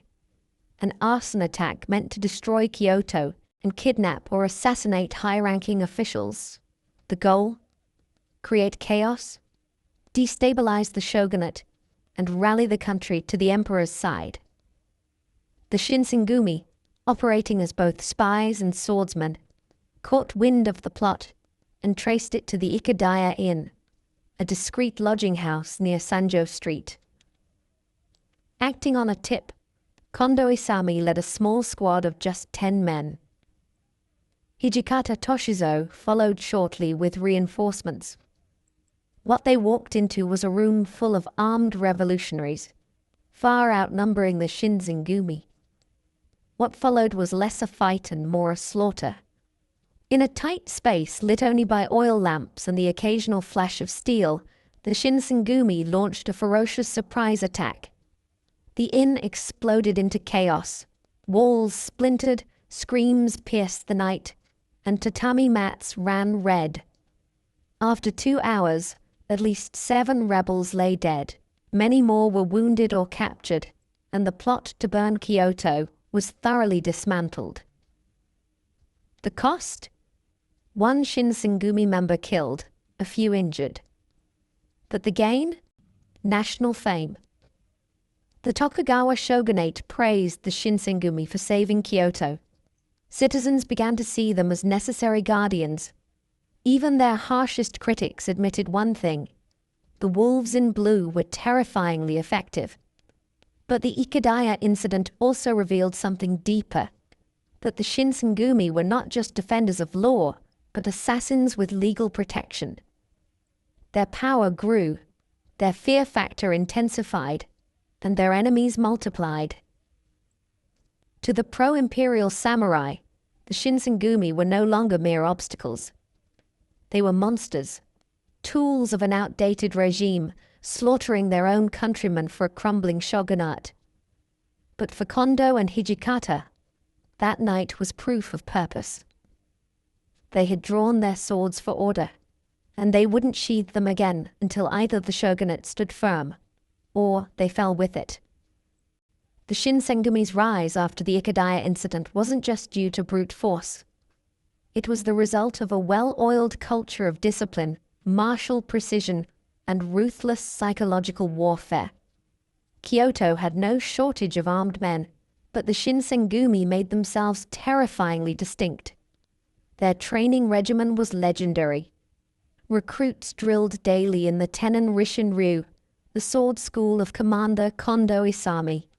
This was a style built not for elegant duels, but for lethal combat in tight quarters. Alleys, inn rooms, crowded temples. The kind of swordsmanship that worked in real Kyoto streets, not on polished dojo floors. And they didn't just fight with steel. Surveillance and intelligence were key parts of their strategy. The Shinsengumi maintained a tight network of informants, many of them disguised as commoners, monks, or merchants. They shadowed suspects, intercepted messages, and eavesdropped on rebels' whispers. When they struck, they already knew everything: names, hideouts, allies. But fear was their real weapon. Kyoto residents learned to dread the midnight knock, a sudden raid, a flurry of sandals on wood, and the unmistakable flash of light blue hurry as men were dragged away, often never to be seen again. The Shinsengumi carried a reputation for zero tolerance. One rebellious whisper could get you interrogated, beaten, or executed on the spot. Even among themselves, disobedience meant seppuku. Hijikata Toshizo, nicknamed the Demon Vice Commander, enforced this culture with chilling resolve. Cold, calculating, and fiercely loyal to the Tokugawa cause, he created a core that demanded more than obedience. It demanded identity. Members were no longer individuals. They were Shinsengumi first, men second. Their ranks swelled. From 13 original Ronin, the core grew to nearly 200 at its peak. But this expansion came at a price. Not all recruits shared the original members' fanaticism. Some were spies. Others cracked under the pressure. Internal purges became common. Brothers turned against brothers. Yet in the midst of all this, the Shinsengumi still held one absolute belief: that Japan's feudal order was worth defending.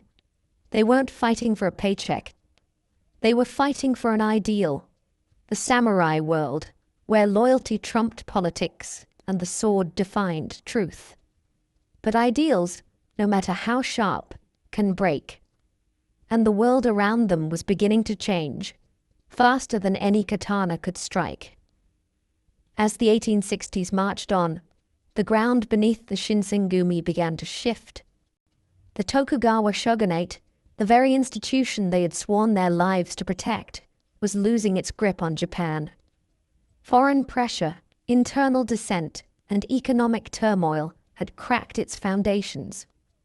What had once been a question of loyalty was fast becoming a question of survival. Outside Kyoto, powerful domains like Satsuma and Choshu were uniting behind the emperor. Once rivals, these clans now shared a common enemy: the Tokugawa regime. And while the Shinsengumi were busy hunting rebels in alleyways, these domains were modernizing their armies, importing rifles, training with Western officers, and preparing for war. The age of the sword was being eclipsed by the age of the bullet. Inside the city, public opinion was also shifting. The Shinsengumi's once heroic image had begun to sour. Their strict methods, once seen as necessary, were now viewed as brutality. Their patrols were feared, not respected. And when they killed, it no longer felt like justice. It felt like desperation. In 1867, the blow finally came. Tokugawa Yoshinobu, the last shogun, announced his resignation and handed power back to the emperor. At first, this seemed like a peaceful transition, but it was a tactical move, an attempt to preserve Tokugawa influence under a new imperial banner. The pro-imperial forces saw through it immediately. Kyoto now belonged to the emperor. The capital had changed sides. The Shinsengumi, however, refused to stand down. To them, Yoshinobu's resignation was a betrayal, but not the end. They relocated to Fushimi, a village south of Kyoto, and began preparing for battle. The pro-imperial army was moving fast, modern weapons in hand, and the Shinsengumi, still armed mostly with swords, were dangerously behind. They called it the Boshin War, a civil war between the old Tokugawa order and the new imperial forces. The Shinsengumi would become one of the last true samurai battalions to fight in it. The world around them was changing at gunpoint, but they wouldn't abandon their code, they wouldn't modernize, and they certainly wouldn't remove their blue jackets. Instead, they sharpened their blades and marched toward history's final battlefield. In January 1868, as snow fell over the outskirts of Kyoto, the Shinsengumi faced their most formidable challenge, the Battle of Toba-Fushimi, a clash that would ignite the Boshin War and mark the beginning of the end for the samurai order. The Shinsengumi, still loyal to the Tokugawa shogunate, took up arms alongside a small contingent of Tokugawa forces. Their enemy, a coalition of Satsuma, Choshu, and Tosa domain warriors armed not just with swords, but modern rifles, artillery, and Western training. The Shinsengumi, dressed in their signature blue haori and carrying katanas and outdated firearms, looked like ghosts from a bygone age. Romantic, proud, but tragically outmatched. Commanding the Shinsengumi was Kondo Isami, though he was no longer the swift swordsman of Ikedaya fame. Age, injury, and responsibility had slowed him. His trusted lieutenant, Hijikata Toshizo, remained as fierce as ever, but even he couldn't ignore the imbalance in firepower. The clash began with volleys of gunfire and cannon blasts, technology that rendered swordsmanship nearly useless. Despite this, the Shinsengumi charged with classic samurai courage. They cut down enemy riflemen in close quarters. They defended their lines with discipline and defiance. But it wasn't enough. The imperial forces flew a golden banner representing the emperor, and many Tokugawa troops, demoralized and confused, refused to fire on it. Some surrendered. Others fled. The Shinsengumi did neither. They fought until their lines were broken, then retreated in a haze of blood and smoke. Casualties were heavy. Spirits were shattered. The days of tight street raids in Kyoto were gone. This was war on a new scale. A modern war, and the Shinsengumi were already relics. The defeat at Toba-Fushimi was more than a military loss. It was a symbolic death knell for the old Japan.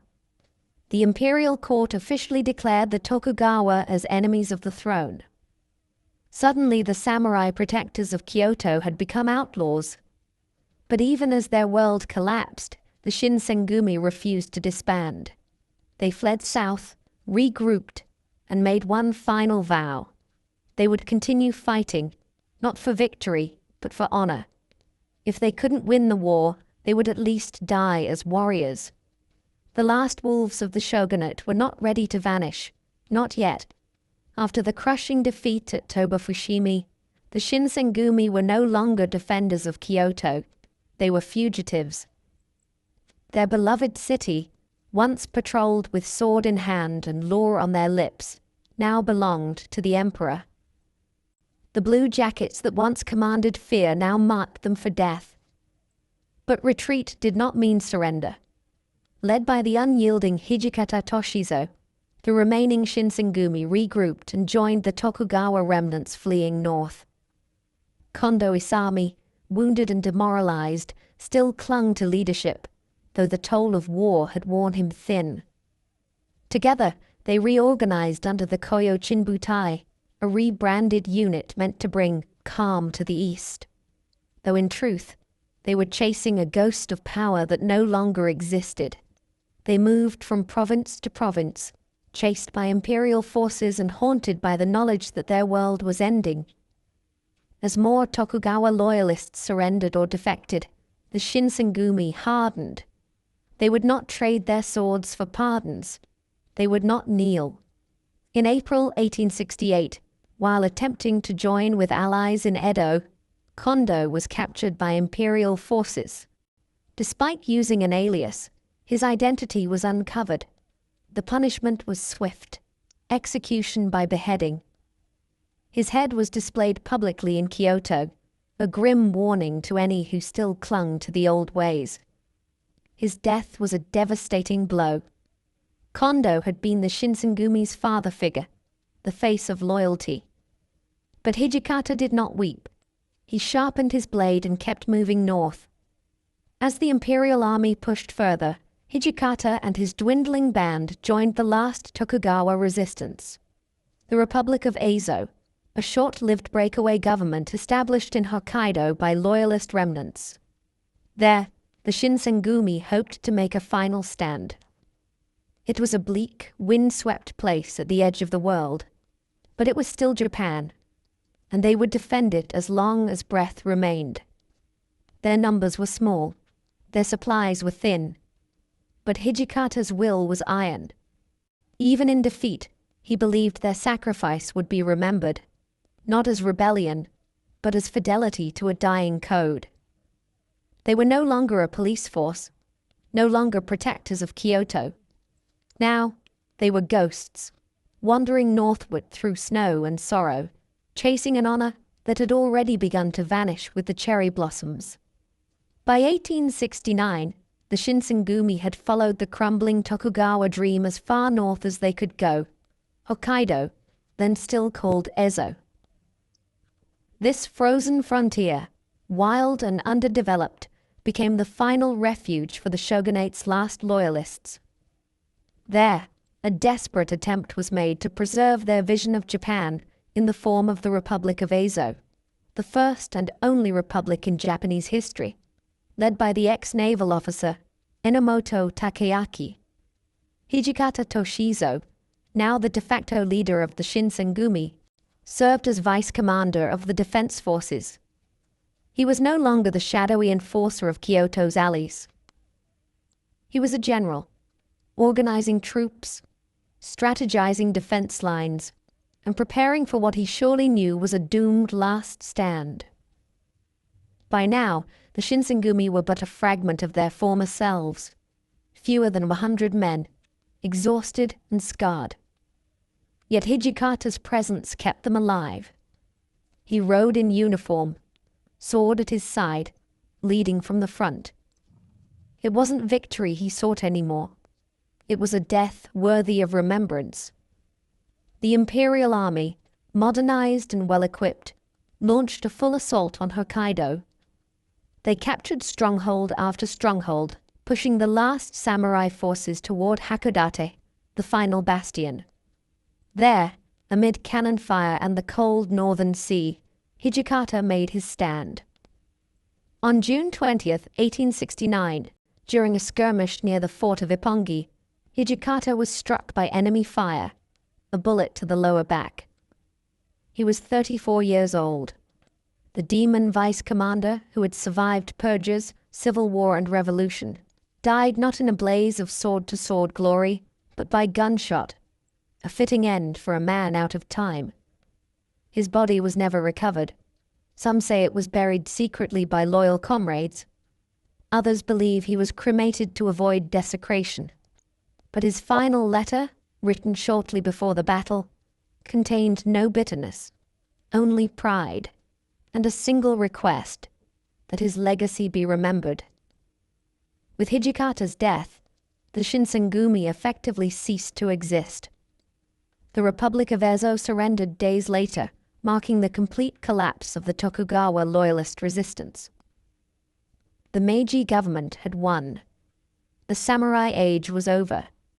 But in the snow and silence of Hakodate, the ghost of Hijikata remained.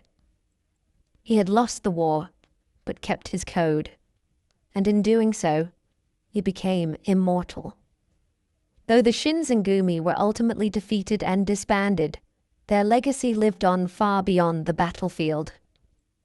In the rapidly modernizing Japan of the Meiji era, the world they had fought to preserve was vanishing, yet the Shinsengumi's story became a powerful symbol of loyalty, sacrifice, and the samurai spirit.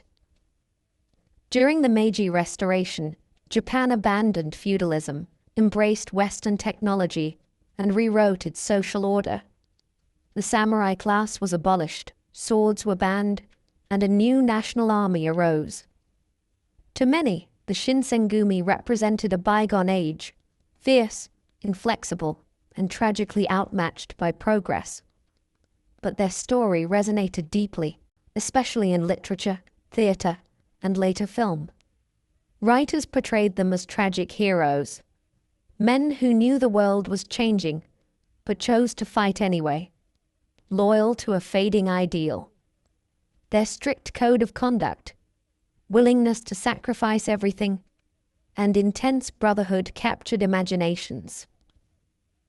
Among the most celebrated figures were Hijikata Toshizo, the demon vice commander, whose iron will defined the group's character; Kondo Isami, the honorable leader executed with dignity; and Okita Soji, the youthful sword prodigy whose skill became legendary despite his illness. Today, the Shinsengumi have become a cultural icon in Japan and beyond. Their blue haori, distinctive swords, and stories of fierce loyalty appear in manga, anime, and movies. Historical reenactments and museums in Kyoto and Tokyo celebrate their memory, drawing visitors fascinated by their dramatic history. More than nostalgia, the Shinsengumi's legacy is a reminder of the tension between tradition and change. They stood at the crossroads of history, caught between samurai swords and rifle barrels, feudal codes, and modern laws. Their fight was not just political, it was deeply personal, embodying a struggle many cultures face when confronted with unstoppable progress. In the end, the Shinsengumi were not just samurai police. They were men who chose honor over safety, loyalty over convenience, and action over despair. In a world hurtling toward the future, they became symbols of a fading past and the eternal human desire to stand firm, even as everything falls away.